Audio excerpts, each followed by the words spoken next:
Careful, careful with the booze. Doodle, don't spill any of that precious jungle juice.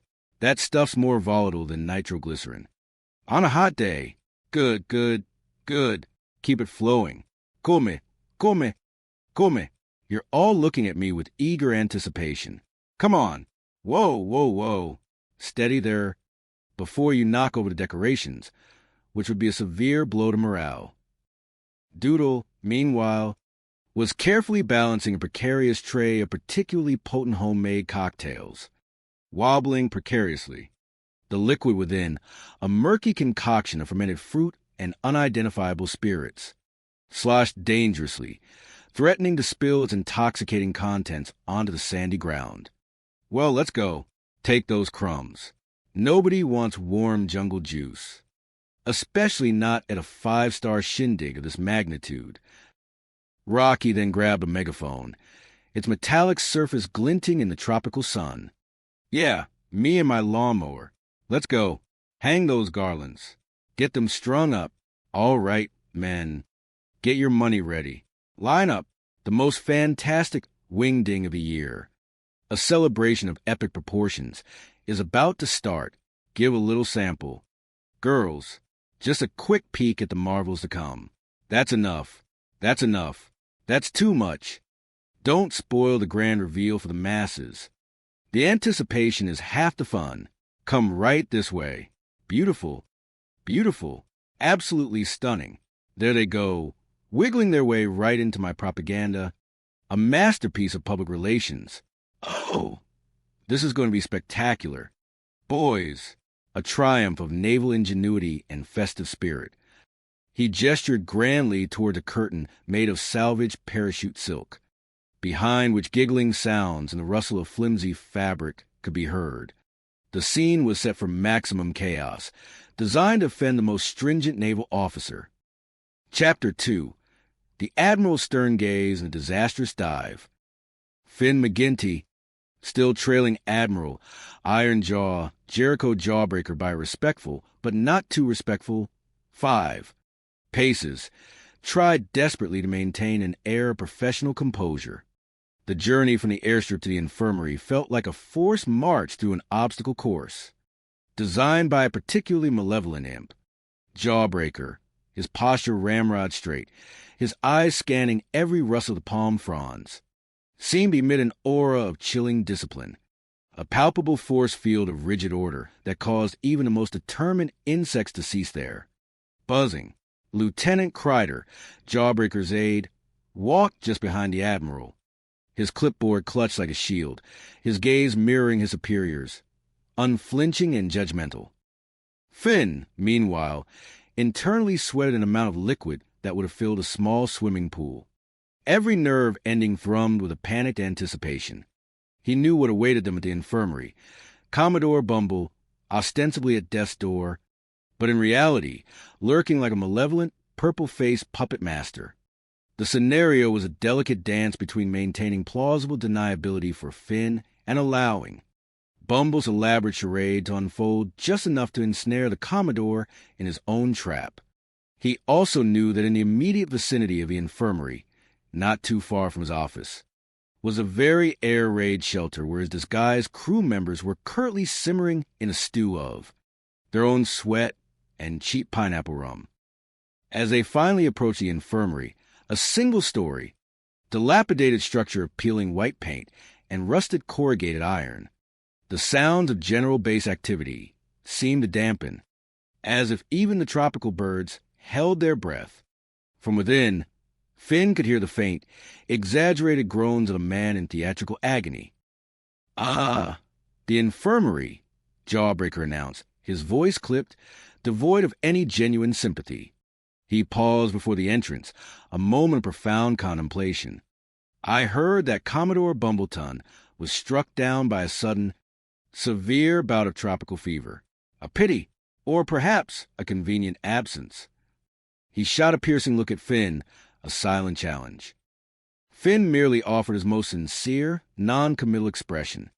"Indeed, sir, a truly unfortunate turn of events. He was, if I may say so, quite colorful in his incapacitation, sir." a veritable chameleon of disease. Jawbreaker ignored the subtle jab. He pushed open the flimsy screen door of the infirmary, which immediately slammed shut behind them with a clatter. The interior was dimly lit, permeated by the sharp, medicinal tang of iodine and the cloying sweetness of stale pineapple from Bumble's Impromptu. Sickbay bar, on a narrow cot, dramatically lit by a single, unshaded bulb, lay Commodore Bumble, his face a ghastly shade of pallor, achieved with thin coating of zinc oxide, Finn suspected. His breathing shallow and labored, punctuated by exaggerated coughs. Myrtle, Bumble's trembling aide, hovered nervously at his side, holding a glass of murky liquid, which Bumble had insisted was tonic. "Well, Bumbleton, sorry to see you laid up like this," Jawbreaker stated. His voice as flat and unfeeling as a gravestone. His eyes, however, missed nothing, taking in the carefully scattered medicine bottles, all empty or filled with sugar pills. The theatrical lighting and the overall ambience of feigned misery. He approached the cot slowly, Kreider diligently taking notes behind him. Bumble, with a heroic effort, opened his eyes, which were half closed in a theatrical droop, and managed a weak, pained smile. "Thank you very much, Admiral, but I'm all right, sir. Really I am.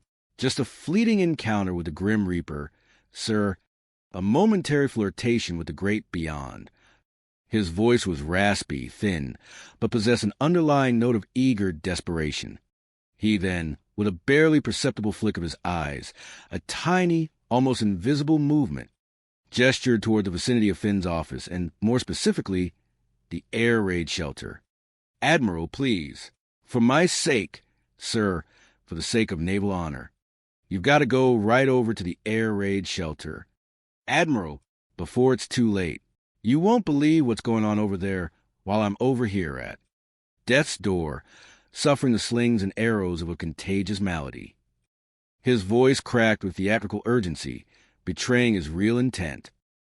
Finn McGinty, who had dutifully followed Jawbreaker into the infirmary, quickly interjected, trying to control the unfolding narrative, to prevent the trap from springing too early.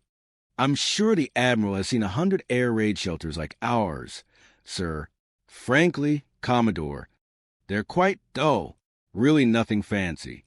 Sir, just plain concrete and a few dusty hammocks. Completely uninteresting, not a speck of intrigue, sir. I can vouch for a profound boringness, sir." Myrtle, still flustered from previous encounters with Bumble's histrionics and terrified of Jawbreakers, legendary glare, nodded vigorously, almost dropping the bedpan he was still polishing. "Yeah, no, not even carpet, sir. Bare walls. Very stark. Sir, very utilitarian. A veritable shrine to monotony." Bumble, enraged by Finn's blatant damage control, his theatrical pallor deepening into a shade of alarming puce, bellowed, suddenly regaining the full force of his voice, startling Jawbreaker slightly. "Tell him what you do have over there, McGinty. Confess your crimes. Lay bare your monstrous transgressions, you scoundrel." Finn, maintaining a placid, innocent expression, blinked slowly, playing the role of the utterly perplexed subordinate. "Sir, I'm afraid I don't follow. Commodore, are we speaking in riddles now, sir? They got hula girls in the air raid shelter at this very minute Admiral." Bumble shrieked, dramatically throwing an arm across his forehead, as if struck by a sudden, violent headache, clutching his temples. "Half-dressed hula girls.